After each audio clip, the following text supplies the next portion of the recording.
It's a party on the front and abject horror on the back. Hello and welcome back to Tinker Swim. My name is Jennifer. I'm a knitter and crocheter from Southern California, where I live with my husband Alex and our two cats, Pippin and Sylvanas. This is my year in review for 2025, where I'll be going over all of my finished projects from January through November of this year. It's a pretty hefty list. I actually started this year with the goal of finishing all of my languishing works in progress, aka unfinished objects or UFOs, and I just embraced cast on itis from there. So we're looking at a total of 26 projects. It is not normal for me. I do not recommend that for the health and safety of your hands. But due to the sheer volume of that, I'll be splitting this year in review up into multiple videos to save everybody some time and sanity. With that in mind, of course, there's going to be some outfit changes, lighting changes, and all that good stuff. I'll be linking all of the projects in the description below for each video, which will have links to the patterns or my notes if there wasn't a pattern that was available in Ravelry, as well as information about the yarn. Again, dealing with languishing whips and things like that, there's quite a bit of yarn that is no longer available or simply is not available online. So if I missed anything or if you have any questions at all, please feel free to leave a comment. If that all sounds good to you, we'll go ahead and get started with January through April of 2025 in this video. My first finished object of the year was the Mijo Dishcloth or washcloth by Mijo Crochet. I believe the designer's name is Johanna Lindahl. Got my notes. I made it in Hobie Rainbow Cotton 8/4, which is their fingering base for 100% cotton. I started it in December 2023 and left it alone until January of this year. I just lost all motivation to crochet. At some point, I might have pivoted toward knitting around this time, and this kind of just sat in a corner, waiting to be finished. Since I started this year with the goal to finish all of my UFOs, this was kind of a quick dopamine boost. To be honest, I actually don't use this as a washcloth or a dishcloth at all. It usually just hangs looking pretty. I do think it's a very pretty pattern. I love the stitch. The 2-row repeat is really nice. It's easy to memorize, and it was really meditative, actually. However, I feel a little bit precious about it. Additionally, with all the holes in or the gaps in the fabric, it kind of makes me a little squeamish to use it to clean up spills and things like that. So, pending a purpose in its life. But in the meantime, my husband actually uses it as an eye mask when he takes a nap. My second finished object for this year is half of a Musselburgh. It started as a gift from my sister. I had one skein of Manos del Uruguay Alegria Grande in the colorway Cinnamon. Now, the Musselburgh pattern calls for fingering to DK weight. It's a swatchless pattern, so you basically just cast on in some sort of circular fashion. There's like 3 different options, or you can use any that you want. And then at some point, when you reach a certain diameter or circumference, you count the stitches that you have within a given space. I think it's just 1 inch. And then you continue increasing from there. It's basically a long tube. It's a reversible double layer hat. I didn't understand yarn math, knitting math, the concept of anything really. So I just was thinking this would probably be a cool one skein project. Wrong. Boy, did I learn. I got halfway through the hat, which was around 96 grams of my skein of yarn, before I realized that I wasn't going to make it. And I probably should have figured that out sooner, but hey, you live and you learn. Upon that realization, that hat went into the timeout corner. So I cast it on actually in November of 2023. I made the realization that it wasn't going to get done probably somewhere halfway through 2024 or early 2024. And then I left it alone. When I picked it back up, I gave it a good look. I agonized over it, and then I decided to just bind off and pattern. it went back into the timeout corner because it wasn't going to be used for its original purpose until about a couple weeks ago when I was getting ready for this video. I realized that it is actually wearable. If I just tuck the equivalent of the brim, the second half of the hat, into the crown, much like a Musselburgh is worn, it actually fits around my head. It is a little snug, but it is warm and surprisingly comfortable. So I'm probably going to give it a good wash and see how I feel about wearing it. My sister did eventually get a hat, and we'll see it further down the road in this year in review. But it's kind of a happy ending for the Musselburgh, or half of one. In February of 2025, I also finished two projects, the first of which was the Simple Thing designed by Melina Brell, also known as Heathland Knits.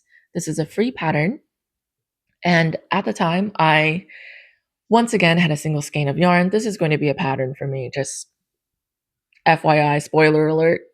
I made a lot of poorly planned decisions in terms of yarn purchases. So I had a single skein of some Moon Gleam fingering from Expression Fiber Arts. It was one of their oopsie mistake sales from like a blind bag. It's a blend of cotton and silk. Even though the pattern calls for a DK weight, it's arguable that you can adjust it to basically anything that you have on hand as long as the needle and the yarn together make a fabric that you like. However, it is in garter stitch, and that's not a problem with the pattern. That's a problem with me as a beginner. Maybe even to this day, I can't really read garter stitch very well. I did finally figure out how to count rows, but I still struggle to identify where the increases are. So at the time when I cast it on, I didn't have the wherewithal to mark the increase rounds or rows. As a result, I ended up guessing where to increase, and that was not a good idea whatsoever. When I picked it back up this year, I marked the row where I was going to increase, or the last one that I did, and then I moved stitch markers around to essentially keep count for me to know that I was going to be increasing at a certain interval. In the end, the scarf is asymmetrical, but not in the nice way. It is really misshapen and kind of lumpy on one side where I was guesstimating the increases, and then it becomes a more tapered edge on the other half. It doesn't matter to me though. I actually wear it and I actually enjoy wearing it. Nobody has come up to me and told me, hey, your scarf is lopsided as all hell. And I hope they never do. But even if they did, I'll just roll with it. It's fine. I don't really care. It's comfy. It's cozy. It's really soft. The last thing I want to say about this is that she has a video tutorial for the cast on. It's an I-cord edging and I-cord cast on as well, I think. And I found that really helpful. And despite my mistakes with not marking rows, I do think it is a beginner-friendly pattern. The second object that I finished in February of this year was cast on 2 years prior to the month in February 2023. Another crochet object and another free pattern. These are the Herringbone Socks, designed by Ashley Shoemaker, also known as Heart Hook Home. These were a gift for a friend. When I first started crocheting and not quite knitting yet, I was too afraid to knit socks. So I figured I was just going to do everything crochet forever. And one of my friends does snowboarding, and he also really likes one would call, grandma aesthetic or granny aesthetic. So he casually said, oh, it would be really cool if you could make me some socks one day. And I am nothing if I am not a drive-by gift maker. Lessons learned throughout the year. My eagerness to make gifts was disproportionate to my skill set to actually make gifts that I would be extremely proud of giving. Anyways, long story short, all sorts of mistakes on this one. I was too scared to deviate from the pattern, and I also didn't, for some reason, think it was that important to do a fit check on a regular basis. I finished 1.5 of the pair, one whole sock and half of one, when I finally asked my friend to try on the sock, and it was way too long for his foot. Confidence shot. I put it away. I was going to say I threw it away. I did not. I put it away in timeout for the remainder of the year, the following year. and I didn't pick it back up again until maybe December 2024. Not only that, but I also cast on my own pair of herringbone socks so that I could try to understand the pattern better. In that sequence of making myself these socks and then finishing his socks, I found this weird feeling of like motion sickness when I was working on them. I don't know if it was a combination of the yarn. It's a very bright green.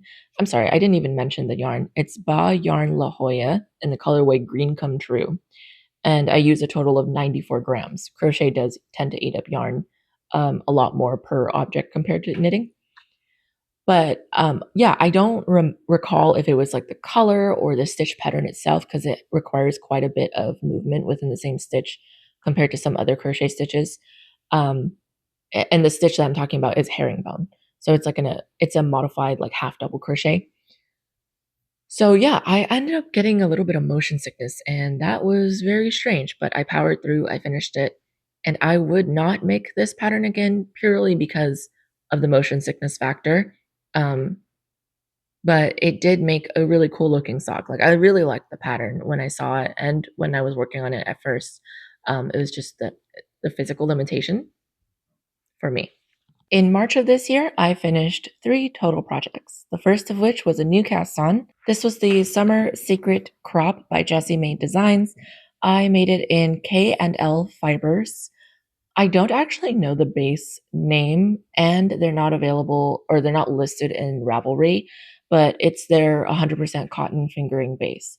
The colorway, though, is Forest, and I used a total of 53 grams. So this was kind of a disaster, and the pattern itself is free, easy to follow, pretty straightforward. It all started with my choice of yarn. So there's 2 options in the crop. You can do a fingering weight or a DK weight.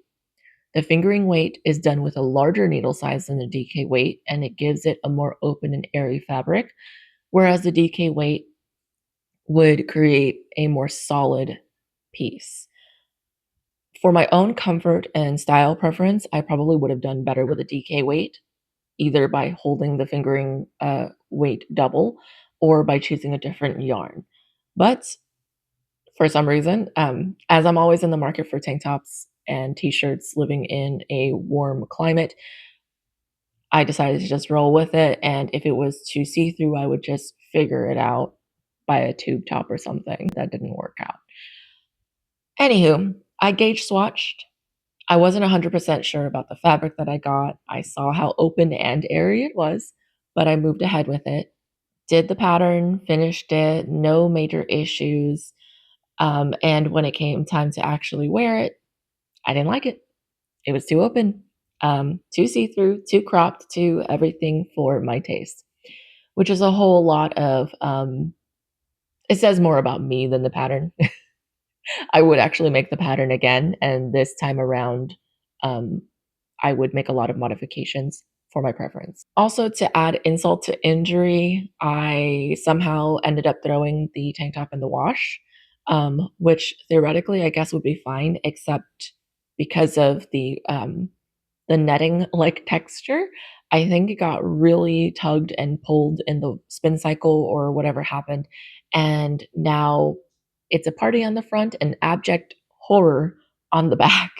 It is all sorts of wrong and puckered and tugged and effectively ruined. I still haven't decided what to do with it at this point. I want to pull the yarn out and reuse it for something else, but also I don't think I'm emotionally ready to do that yet.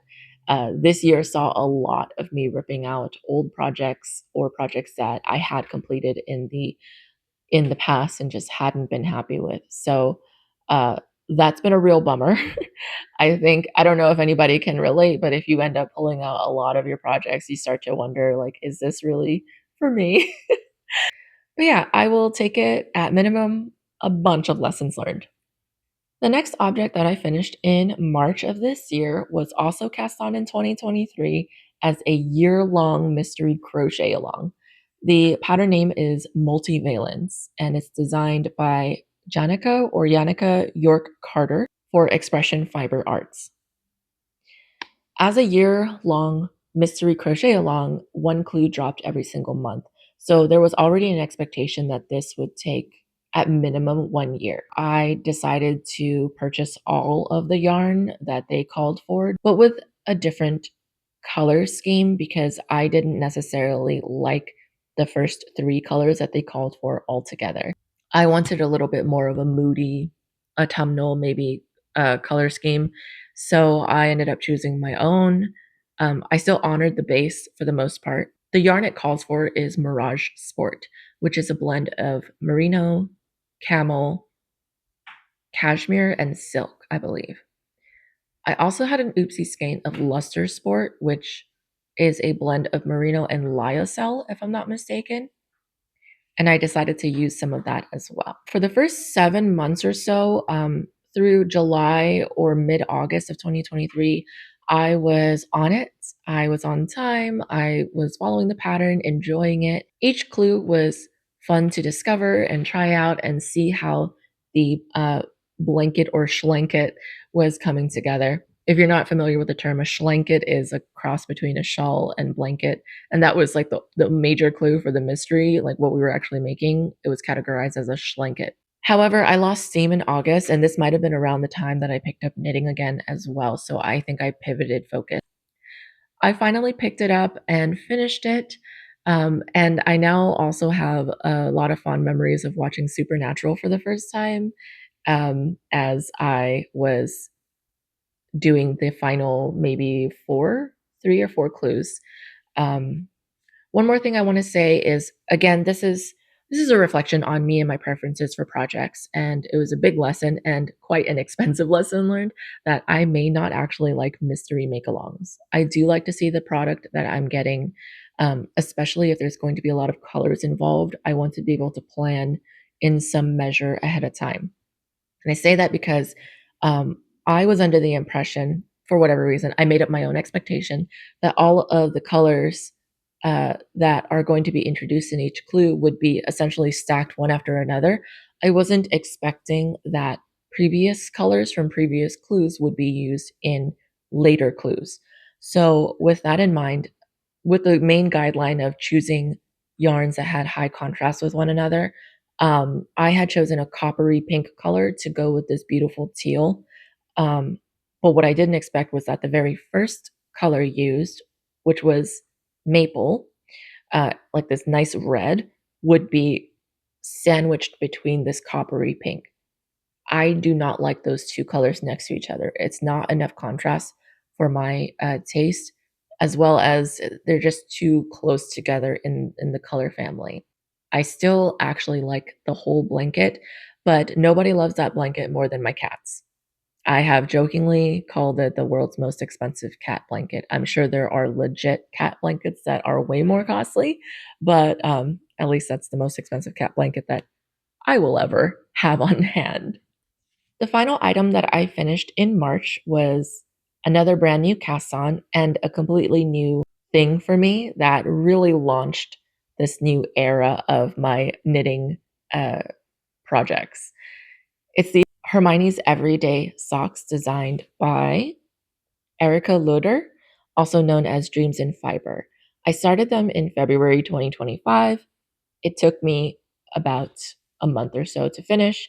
I alternated between these socks and Multivalence while I was watching Supernatural. The yarn I used is Bad Shape yarn in their fingering base. The colorway is Fates, which is one of 2 Halloween 2023 colorways that they release. I also got their other colorway and I used them in other socks as well. So they had Fates and Poison. At first, I wasn't as excited about this colorway Fates, but using it in the Hermione's Everyday Socks, because it's a textured pattern that is really friendly to variegated yarns, it was so much fun to make.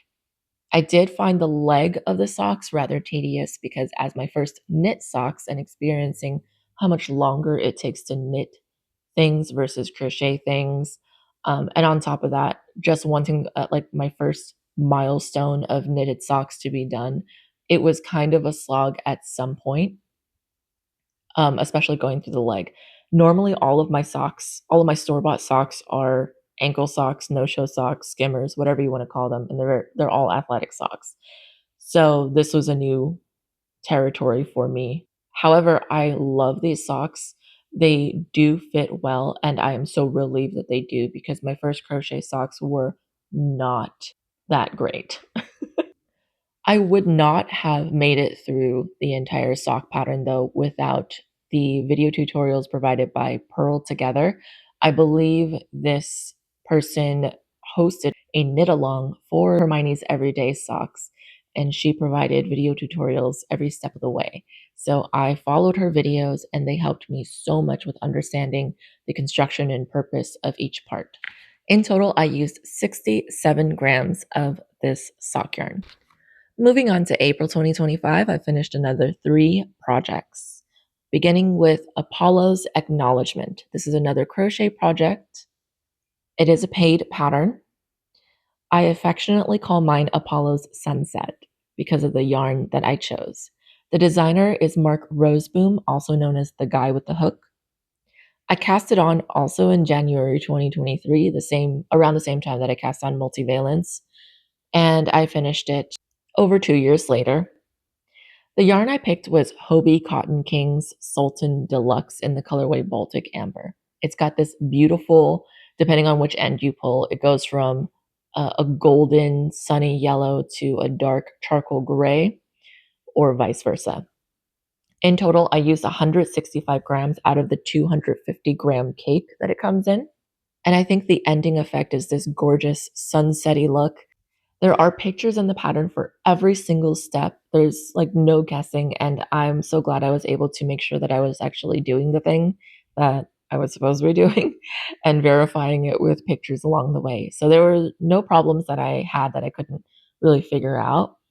Um, the only difficulty was toward the end when I was trying to put it on a hoop. The biggest hoop that I could find was a 27-inch diameter metal hoop, and it was a bit of an arm workout to get it on. And then I realized that it was too loose on the hoop, so I ended up ripping out the final 2 rounds of the pattern that I did, and then reattaching it to the hoop. It's still kind of loose, but it hangs pretty well, and I really like it when the sun shines through it and casts this shadow, like highlighting the lacy details against the wall. I think people refer to this type of pattern as a mandala, and I would make another mandala pattern, especially from Mark Roseboom. He has one called Euphoria that I really like, and a couple of others that I imagine would be as equally meditative and satisfying to make. The second item that I finished in April 2025 was Misurina. The designer is Caitlin Hunter, also known as Boylan Knitworks. I started it in March of this year, so looking at the timeline, I think this was my reward to myself for finishing Multivalence. Um, I think I probably motivated myself with that by promising that I would start this beautiful top. I used a combination of 2 very sentimental and precious yarns to me. The main color is Wild Earth Aspen 4-ply in the colorway Cypress. I picked up this yarn during my honeymoon in New Zealand in 2023. The yarn also has a pretty interesting story. I'm paraphrasing here, but essentially it hasn't traveled very far in its lifetime from sheep to skein. It's the sheep are raised and everything is shorn, dyed, spun, all that stuff within the South Island of New Zealand. The contrast color is Amano Aini, which is a fingering weight alpaca. It might be a alpaca blend, but it's this buttery smooth golden color. The colorway's name is Autumn, and I believe they also use numbers, so 5018. In total, I used 154 grams of the aspen yarn, and I used 25 grams of the Amano Aini yarn. I picked up the Amano Aini yarn at the very first SoCal Fiber Fair in 2023. So, like I said, there's a lot of good memories knit directly into this top, even from the get go. The pattern is beautiful. I chose to make a size 3 at the time, and I'm still learning every day. But at the time, I was thinking maybe I don't want a top with a lot of positive ease, like the pattern um, is intended for. It is a positive ease pattern, which means the garment itself is supposed to be bigger than your body. And The yarn that it calls for has a linen blend in it, which lends itself to a flowier drape. Not understanding any of that, I went with a non-superwash 100% Polworth yarn, the cypress, and an alpaca yarn, which is drapey, but that was just a contrast color, so it wasn't controlling a lot of the shape of the garment. Put that all together and choosing size 3 and having a tighter tension because a lot of these techniques were new to me. The result is that the top is a little bit more form-fitting, and it's probably a little bit too small for me. At least it was when I first wore it. I have lost a little bit of weight since I finished the object, and I have been able to wear it a little bit more over time. And I think that is thanks to the alpaca finally kind of growing as it tends to do, even though the Polworth isn't necessarily, I don't think Polworth tends to grow. It seems to retain its shape pretty well. But I was really banking on the alpaca stretching out to give more ease and forgiveness for I have pretty broad shoulders. Even though I made a size 3, I started to get sketched out a little bit way too late in the game, so I swapped over to a size 4 for sleeves, which I don't honestly think made that big of a difference, but I imagine it would be more uncomfortable if I had stuck with size 3. All in all, I'm really happy with the color combination. I cannot imagine salvaging the yarn out of this if the fit continues to be an issue for me. I would rather just hang it up and look at it all the time. I couldn't rip out the yarn anyway because it is leaning toward a like a felting type of yarn. The last thing that I want to say about this is that I learned 3 new skills in tandem when working on this project. So it was a major feat for me to even approach this as intimidated as I was and to finish it. I learned how to do lace, which I didn't even know was part of the pattern. I learned how to knit cables. I had crocheted cables in the past, but I had never knit them before. And I learned how to do two-stranded color work. Shout out to Janet of Zanet Knits. She has a couple of color work tutorial videos that I found very helpful, especially in learning how to carry both strands on one hand as I knit continental. So that actually ended up loosening my tension a little bit towards the end of the yoke. The final project that I finished in April 2025, and the final one that I'll be covering in this video, is the Comfort Core Socks designed by Summer Lee. I chose to make them in a combination of leftover yarn. The main color is Bad Sheep yarn fingering in the colorway Poison. So this is the second colorway from their Halloween 2023 set that I had purchased. I had made my herringbone crochet socks in this colorway, and I had some left over. In total, I used 40 grams of that, and I paired it with contrast color Loop and Whorl Fiber Company in their Psycho Sock base, and the colorway is Jane Doe. So so this is an indie yarn dyer, and the whole theme is true crime, so that lends itself to all of the names that the words that I just said. I use a total of 5 grams, and that's because using version A, the Comfort Core Socks comes in 3 versions, A, B, and C. And I think all of them, or version A at least, is supposed to have contrast toes or heels and then 2 stripes along the leg. But I completely forgot to do the additional contrast, so I only managed to do stripes on the leg, and I just rolled with it for the second sock, no contrast. As I said before, it comes in 3 different versions, A, B, and C, and they mainly differ in the type of ribbing, the leg length, and the contrast patterns. The unifying theme here is the comfort core part, which Summerlee described as being inspired from her athletic socks that fit really well. So there's a slip stitch arch support band that goes across the foot of the sock, and she tells you how to do all the calculations um, for how long to make it and how to approach it. Outside of the comfort core arch support band, there's kind of like a seersucker pattern, a texture pattern that goes across the rest of the sock.